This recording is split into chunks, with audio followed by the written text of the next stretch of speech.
Hey guys, welcome to the video. Today is not the best day, but it's really refreshing and you feel like the nature, you smell the nature, probably been raining in the night.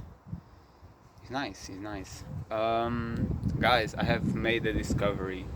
I discovered that, you know, by doing this human retention, I noticed that I kind of self-sabotage myself because I gave up all my addictions, right?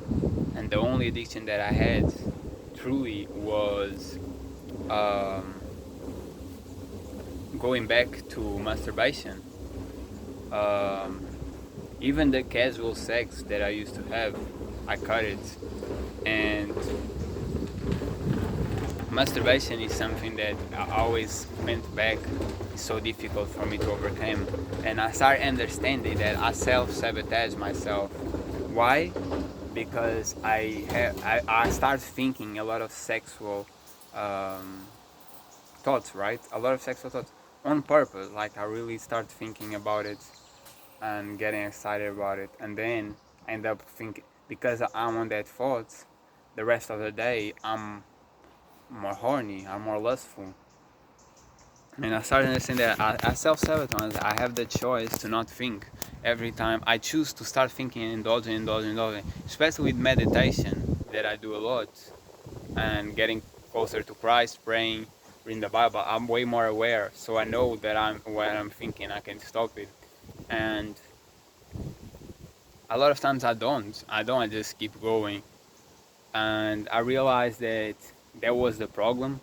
The reason why I end up being hooked up on this is because I'm indulging mentally, right?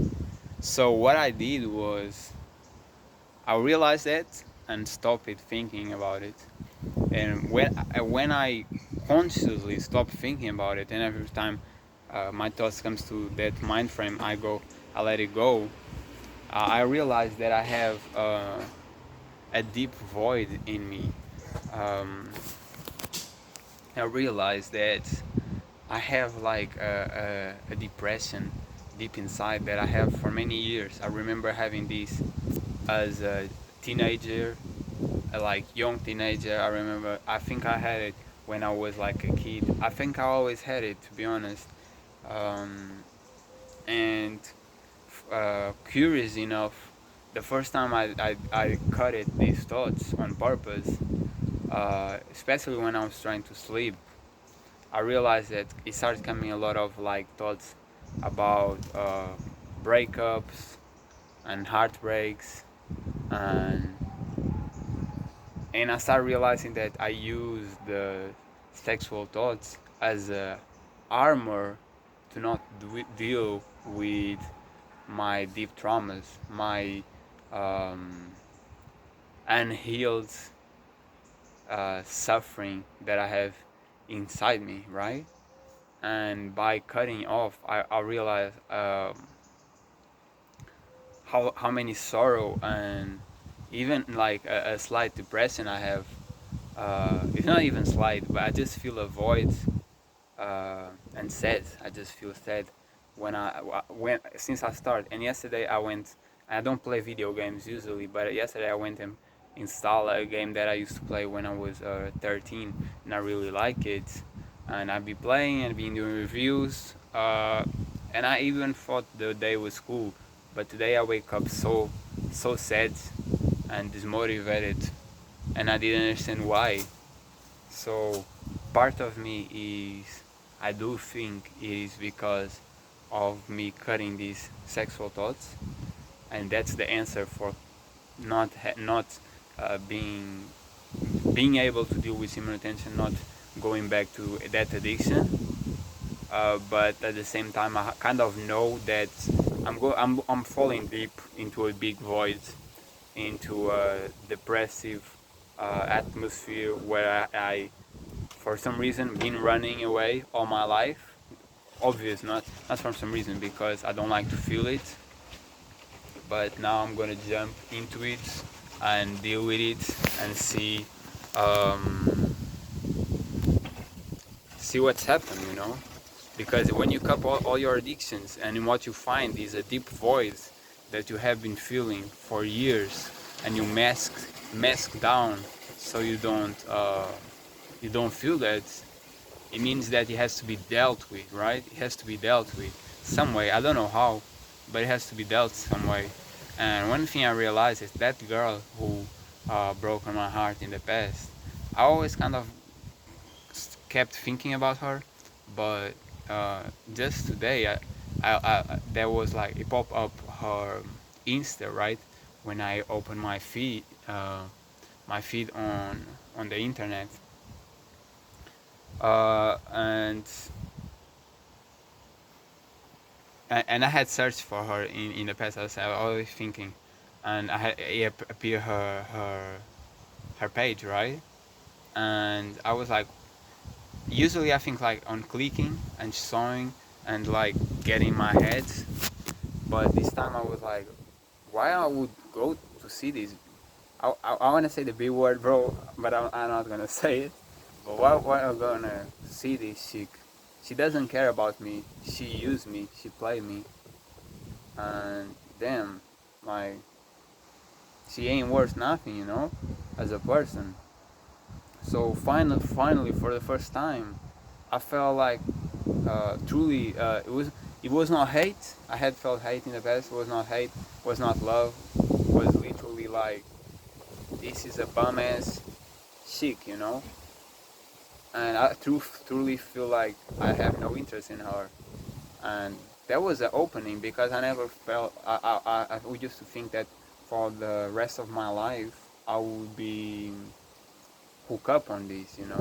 So the fact that just reviewing the hurt that she made me feel, and thinking back of all the red flags that was popping up while I was with her, and I didn't want to see it that time because of my feelings, kind of clear me out. So that's what I'm going to do. I'm going to jump to this void. So every time I think of sexual thoughts, now I know it is a self-deflection, I don't even know. I want to say self-deflection instead of self-protection, because you're not protecting. You are hurting yourself. You are running away. You are escaping, just like any addiction. So this self-deflection, I'm going to cut it. Every time I think about it, I'm going to stop thinking about it, get aware, stop thinking, and jump to this void, because the void is real, and my brain is always trying to run away from it, and I have to stop it. It's been all my life. It's been literally all my life doing this, guys. The same void that I'm feeling right now, I remember feeling when I was a teenager, a young teenager, was not even in the end of my teenage years, a young teenager. And I do remember feel a bit deep when I was a child too, through traumas and things I had to go through. So we are gonna jump into it, see what's going on, and I think that's another step of evolving, another step of leveling up, and I hope I deal with this. So no addictions. Now, as I said, I yesterday installed a video game. I was playing it. I even I was playing. I was talking with the chat. We were kicking it. I even said for them to join me because it's a multiplayer game. I'm gonna keep playing and see that if the game is one of the reasons why I feel more down, because video games is another way of addiction. So I'm gonna play and see if you go more down, or if it is like just playing like 20 minutes is cool, because that's what I was playing. I was doing like 20 minutes and then I was reviewing 20 minutes, then I was reviewing, just because reviewing all the time starts getting like boring. But I don't want to end the stream because I'm kicking with my set, with my supporters. So that's like a change. So I hope, I kind of know, I was about to say I hope it's not another addictions to compound now that I take another one, the sexual thoughts. But I kind of know it is, to be honest. I kind of know I'm doing what I always do, never being able to replace all. Because to be honest, I'm kind of scared of these depressive states. For so long, remember when I started smoking weed and enjoying it. First, I didn't like it, but when I started enjoying it, I felt like, oh, I'm cured. I'm cured from my depressive state. I'm cured from my anxiety. I'm cured for all that.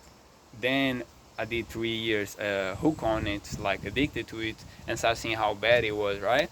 And then I started doing simmer retention, did this channel, did other habits like cold showers, meditation, working out, everything together. And I was doing each one alone, but now I did all of the 4 together, upgrading myself, becoming better, until 92 days simmer retention, relapse, more days trying and failing, then 41 days, you guys know right now.